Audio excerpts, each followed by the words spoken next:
guys, welcome to Clay with CFA. We're at Cadell Fine Arts today, and I'm Miss Amanda. And I'm Miss Sam. And welcome to our playground.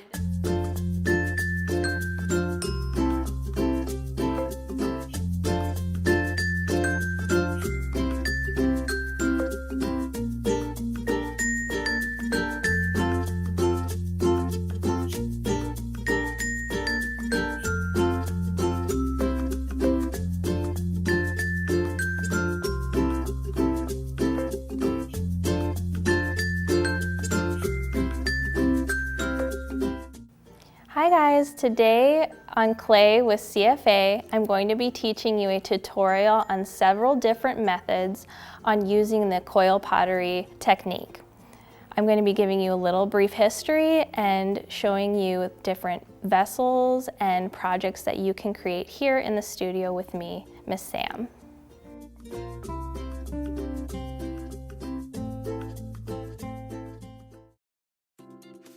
Need food? We can help.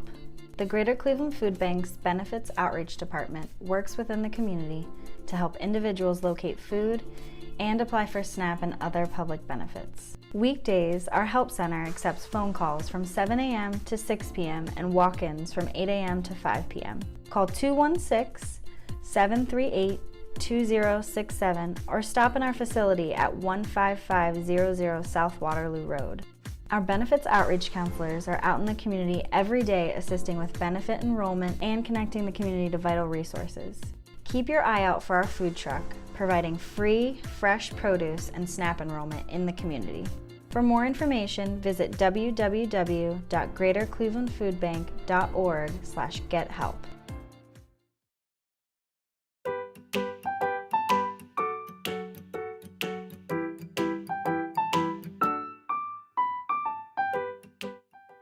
Welcome back everybody to Clay with CFA. I'm your host, Miss Sam, and today we're going to go over all the different ways that we can make coils. So in front of me here I have some different examples of coils that we're going to go over today, and these are just some simple techniques that you can use to create your own pieces. It can range from anything from a flat piece, lots of different ways that, and we're going to be going over that. So you have a flat piece here. You can do a 3D piece using different techniques and sides. This is kind of like a candle holder, into more advanced pieces like this vessel here. And this is using all coils, down to the little knobs and the handles. So in front of me, our materials are some buff clay. I have it in a ball, it's already been wedged. I have a metal rib tool here to cut up the clay so that we can attach ends.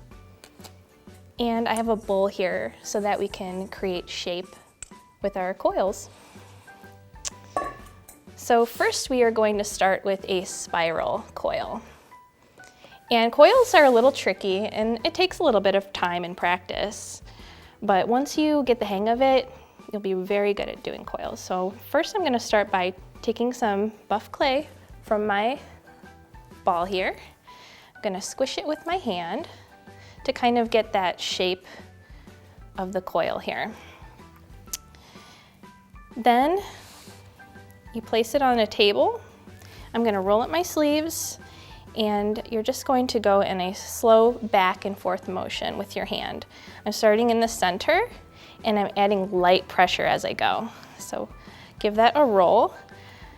Sometimes your coil will be kind of square, it'll square off, and it'll be kind of bumpy, and you want it to be smooth. So a nice little technique that you can use to get it a little bit less square is by gently using your palm and bumping it down. Keep adding that pressure. I'm going to use two hands now. And again, you might get that flatness going on.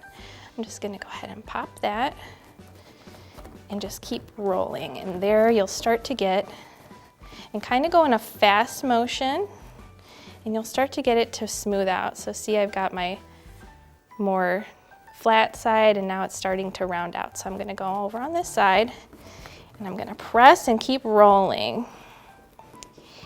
And what you can do and what you want to do is start in the center with your hands like this. You go back and forth and start to move out.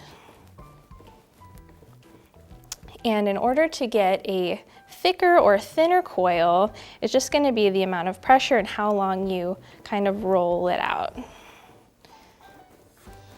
So I have a nice coil going on here.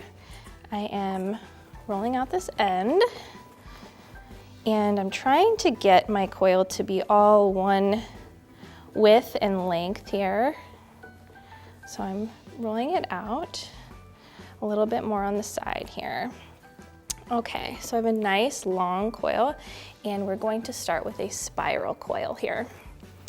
So I'm going to take my rib tool and I'm going to cut the length of the spiral, but I'm going to start here at the end.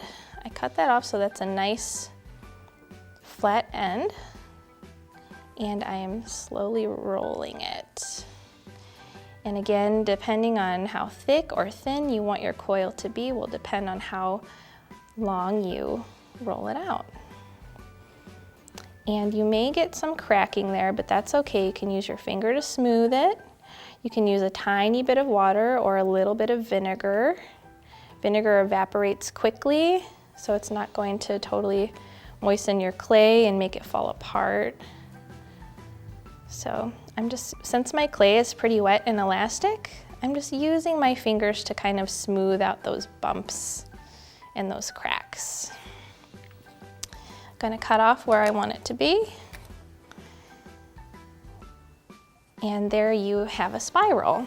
And in this piece, you can see the many different spirals that she used, kind of placing them together. Different techniques and different patternings. So that's one way you can do a coil.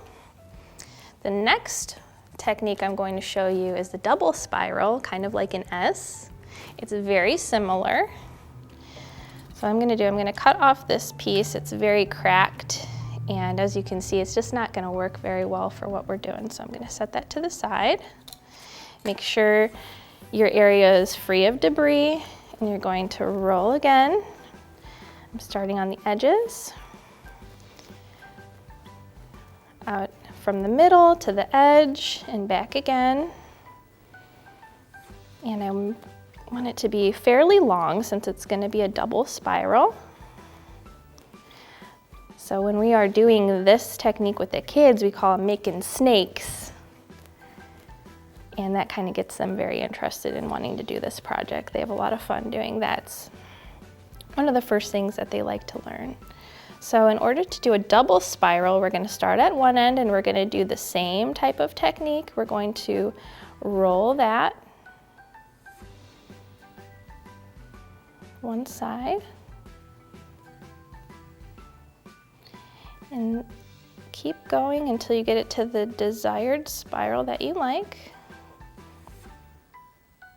And then I'm going to take my piece of clay, I'm going to swing it around into that S formation that you see, and I'm going to do a coil on the other side. And I'm just rolling that, roll it, roll it, roll it, and there, you have a nice double spiral. Setting that to the side. Our third technique, and you can do so many different things with this, it's so much fun. I'm just going to show you how to attach two ends, very simple, so that you can create layering. So I have a double layer here, but you have to start out with one. So what I'm going to do is I'm going to grab some more clay. Again, you want to kind of mush it into that shape a little bit. And I'm rolling and I'm starting from the center and I'm going in moderate motion, going on the edges and the sides. If you see your hands kind of ridgy or bumpy, it'll eventually flatten out. You just have to use a little bit more pressure. Again, just gently pat it down with the palms of your hands. And a nice way to kind of measure the thickness of your coil is to kind of go by your finger sizes. This is quite large, it's a bit bigger than my pinky. So that's a way that we like to kind of measure out our coils when we're in class, to give it a nice simple way to explain that to the kiddos. So our coil's getting quite long. I'm gonna focus on this side and cut this over to save for later. Keep rolling. I'm starting on one side and I'm rolling all the way to the other side. All right, that looks like a nice size for me. So I'm going to cut this in half. And again, you can kind of measure that and see if that's the same exact size. It's a little bit longer on this end. Taking my rib tool, cutting off that little extra piece there. And we're going to cut off the end here so that they are both pretty flat, and attach these two pieces together here. And what I'm gonna do is just take my thumb and my finger to kind of smooth that seam out, and be sure to do both sides. So now you have just a regular circle. And now we're going to layer that, and then we're going to do the same thing again. Take our two pieces, put them together as so. Use our finger and thumb to smooth it out. And again, you would want to slip and score if our clay is a little bit more on the dry side, but since this is pretty elastic, we don't really need to do that today. So we're just going to get those seams all covered up, and then you can place it right on top. And you want to make sure that these pieces, because as they dry, they will kind of separate. So when you're doing this technique in particular, you kind of want to smooth out the inside, or again, you want to slip and score those two pieces together. But that is an example of layering. Over here we have the different widths and sizes. So I'm going to show you how to make a nice thick coil, and we have that right here. We just want to make sure that it's all the same size. So here we have a thick coil, and that kind of is about the same size as that. It's about the size of our thumb. And again, in order to get it thinner, we're just going to roll it out to get a medium size, and then you can get very, very small by just keep rolling, adding moderate pressure to it, not too much because you might break off your coil in the process, but you can get it very, very, very thin. There, that's a nice thin coil there. And another way that you can take your coil to the next level is to kind of cut it into smaller pieces, as thick or thin as you'd like, using your rib tool.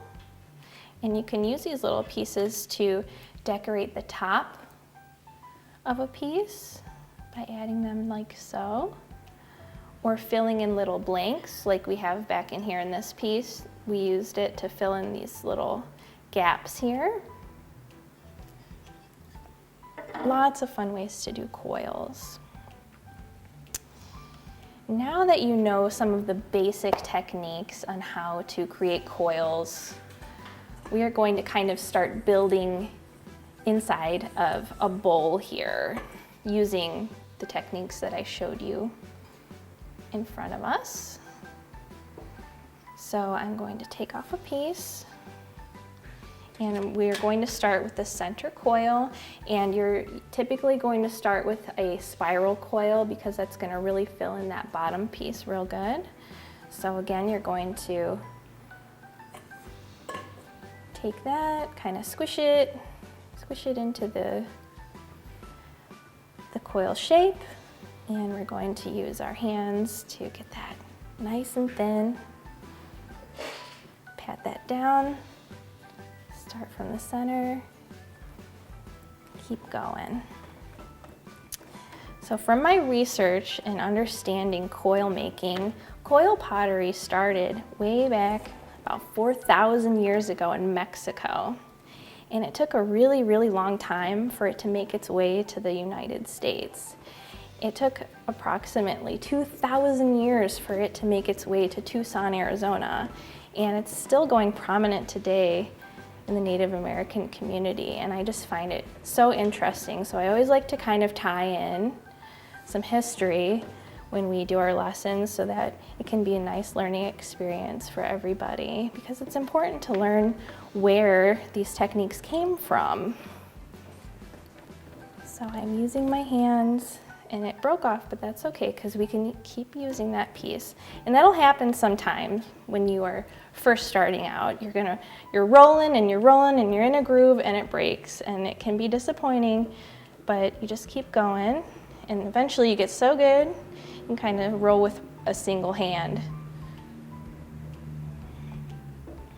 So again, we are going to do a spiral coil, and I'm going to place it in the center of my bowl here. And it can be any size bowl. You can have a big bowl or a small bowl, but I am just kind of taking my end. Again, I'm curling it up.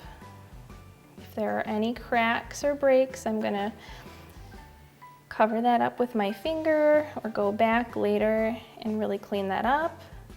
I mean, you can roll it as long as the piece. You're gonna kind of measure that a little bit. I'm gonna stop right here and cut off that little end. And you can always recycle your clay and keep using it. Just you're gonna ball it back up and use it again. So I'm placing my coil in the center. We have a nice middle piece here. Press that down, tap it down, and I'm going to use my thin coil now, and I'm going to create my S curve. Cut that. Again, you're gonna pick that up, make a spiral on one side. About halfway through, you're gonna go ahead and get that other side and swing it around and curl it up. And you can place that inside of your vessel, and you want it to attach. You can use your finger to kind of smooth that in so that it attaches. And a way to make sure that everything attaches really nicely, you can smooth out the entire inside, and the outside will be that spiral. So it's okay to kind of leave it like this for now. Unless you like the texture, you don't have to smooth it out. But if you do decide to do that, you want to make sure that you either slip and score or you attach the pieces correctly so that they don't fall apart during their drying process. So you can make a pattern kind of going all the way around using these spiral coils. It'd be really, really nice. You could put your O's in here and just create lots of different patternings.